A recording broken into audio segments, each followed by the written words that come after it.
wabarakatuh. Senin 12 Oktober 2020, DISIK hadir secara mendadak.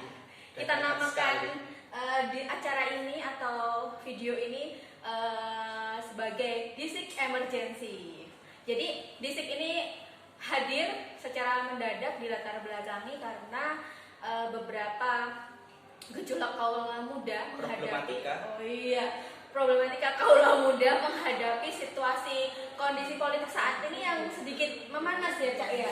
Cukup panas sekali. Cukup sampai pelik ya, sampai perih di jalanan sampai perih. Oke. Ini sih sebenarnya dilatar belakangi pertama karena adanya pengesahan RUU Cipta Kerja menjadi UU Cipta Kerja pada tanggal 5 Oktober 2020 kemarin, Cak.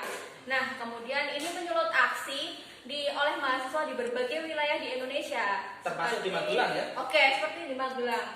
Nah, kemarin itu di Jakarta, di Jogja, terus hari ini ada koordinasi mahasiswa untuk menggalakkan aksi di Magelang. Nah, ini kemudian mengusik hati nurani prodi ilmu komunikasi ya, kayak gitu. Bagaimana sih sebenarnya kita harus menyikapi peristiwa ini Kak, kayak gitu.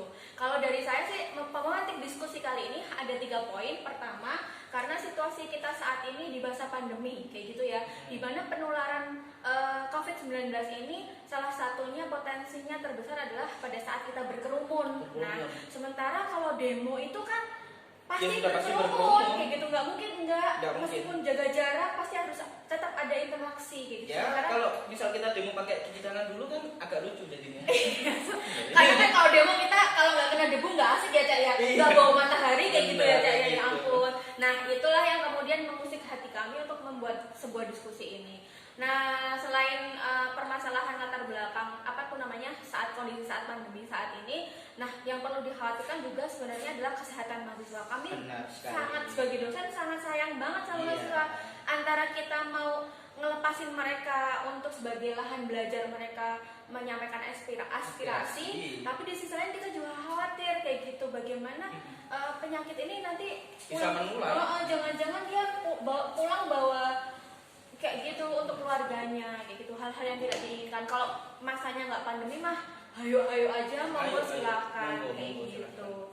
Nah, terus kemudian berbarengan dengan itu ada surat edaran dari Kementerian, kayak gitu, Kementerian Pendidikan, bahwasanya mahasiswa boleh loh memberikan aspirasinya, kayak gitu, tapi dengan cara-cara yang intelektual seperti itu. Nah, bagaimana sih cara-cara yang intelektual? Karena kan kita selalu berorientasi memberikan aspirasi ke ke atasan, ke pemerintah pun jalannya adalah demo dan demo. Nah, sekarang kita akan mengkaji bagaimana sih cara menyampaikan aspirasi secara intelektual. Namun demikian ada yang harus digarisbawahi dulu sih Kak sebenarnya. Apa itu? Bahwasanya ketika mau menyampaikan aspirasi kita harus tahu dulu nih OO-nya seperti apa, kayak gitu. Oke, kalau dari Mbak Anis tadi menyambung pembicaraan yang tadi terkait dengan apa yang perlu kita hadapi, apa yang sedang kita hadapi, mahasiswa kita hadapi saat ini. Saya sendiri secara pribadi tidak masalah mahasiswa berdemonstrasi, tapi dengan cara yang lebih intelektual. Apa itu cara lebih intelektual? Kalau kita bisa melihat ya, ini karena saking dadakannya sampai masker saya bisa saya copot ini ya. Masker saya masih di ruangan, harusnya kita berdua ngomong pakai face shield ya Cak ya. Harusnya seperti itu, cuman saking jaga dadakannya. jarak. Iya, jadi di dalam kajian-kajian tentang gerakan sosial atau komunikasi politik, ketika teman-teman melihat mungkin di Amerika itu ada gerakan sosial karena kebencian mereka terhadap Presiden Donald Trump. Itu mereka membuat gerakan anti kampanye Trump di TikTok. Iya, betul. Luar biasa. Dan efeknya gimana? Yang harusnya konser Trump itu dihadiri sekitar 100.000 orang, pada saat itu hanya dihadiri 6.000 orang. TikTok itu kan aplikasi musuhnya Amerika, orang-orang Cina misalnya. Nah, karena mereka kebenciannya sangat luar biasa di situ dan bisa berhasil sampai seperti itu. Itu sangat luar biasa kalau menurut saya. Nah, ini bisa dilihat juga misalnya gerakan-gerakan sosial yang dilakukan sebenarnya muncul banyak Mbak Nis. Contohnya protes-protes melalui timeline Instagram Instagram dan sebagainya, Betul. teman-teman bisa melakukan gerakan semacam hashtag Iya. atau misalnya gerakan-gerakan kemarin yang agak lucu itu gerakan tentang blokir akun sosial medianya DPR. Oh iya. Blokir akun ini adalah akun orang palsu dan sebagainya. Iya. Itu untuk monggo, teman-teman mengaspirasikan hal itu monggo. Tetapi ketika muncul gerakan secara langsung seperti ini, saya rasa itu tidak begitu arif untuk dilakukan. Karena apa? Satu, kita kuliah saja online. Iya, betul. Kami sebagai dosen itu sebenarnya masih ingin kuliah offline, Iya. tetapi karena pandemi ini tidak kunjung berakhir, ya terpaksa kita melakukan kegiatan online. Kita harus beradaptasi. Kita harus beradaptasi, itu yang kedua. Kalau kuliah saja kita beradaptasi, harusnya untuk menyampaikan aspirasi kita juga bisa beradaptasi dong. beradaptasi seperti itu. Gerakan-gerakan itu misalnya teman-teman bisa kok lakukan melalui change.id, atau misalnya bikin konten, bikin footage atau apa kan seperti itu, diupload bareng-bareng. Misalnya pukul undang-undang itu kan bisa disahkan pukul 15.00.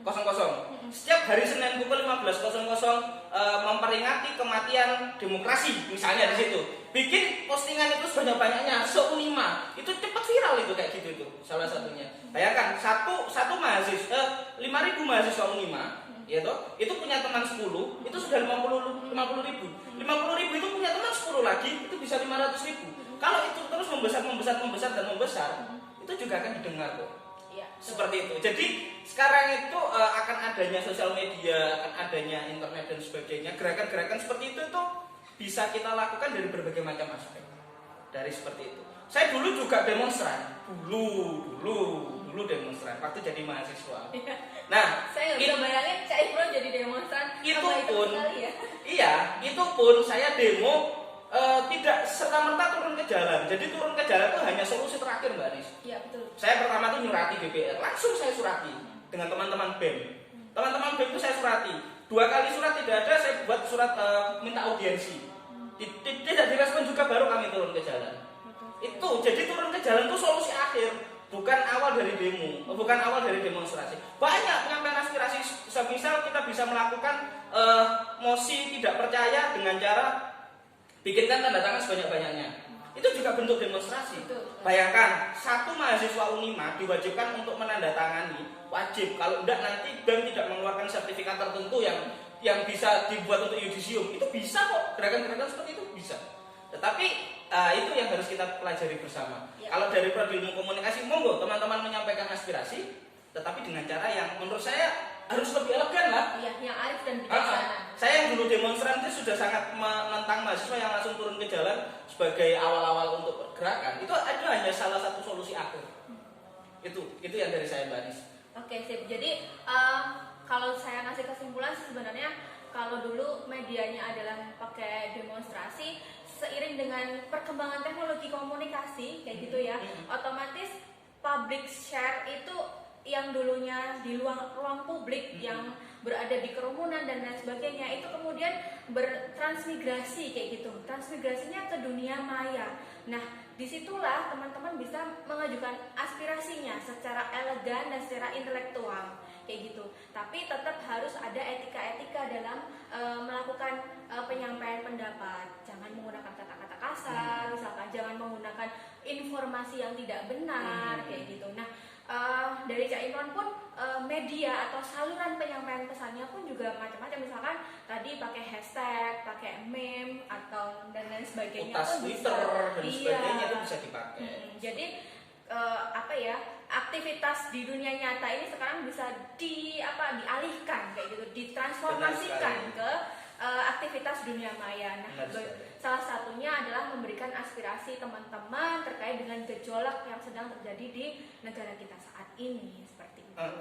Jadi kalau teman-teman bisa melihat apapun yang ada di media massa kita, baik itu media massa konvensional dan juga media massa televisi maupun dan sebagainya, itu kan selalu berawal dari dunia digital dulu. Ya, terutama betul. trending Twitter itu pasti Iya. menjadi berita. Nah, kenapa teman-teman tidak memikirkan bagaimana tweet saya bisa trending daripada untuk langsung turun ke jalan dan sebagainya? Orang komunikasi kan harusnya berpikir seperti itu. Kita belajar tentang klik atau belajar tentang distribusi informasi dan Iya. sebagainya. Ayolah bikin tweet, kita tweet yang apa yang wajib di retweet dengan semua mahasiswa Unima misalnya.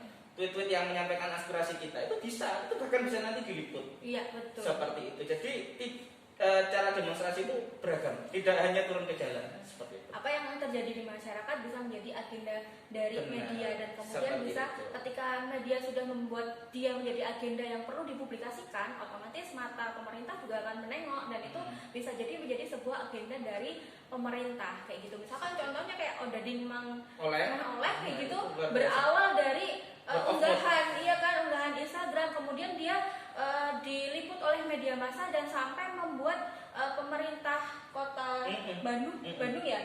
memberikan penghargaan kepada si penyebar publikasi ini, bukan Mang Oleh, tapi siapa ya, saya lupa, artis Instagram yang sering selebgram, saya lupa namanya.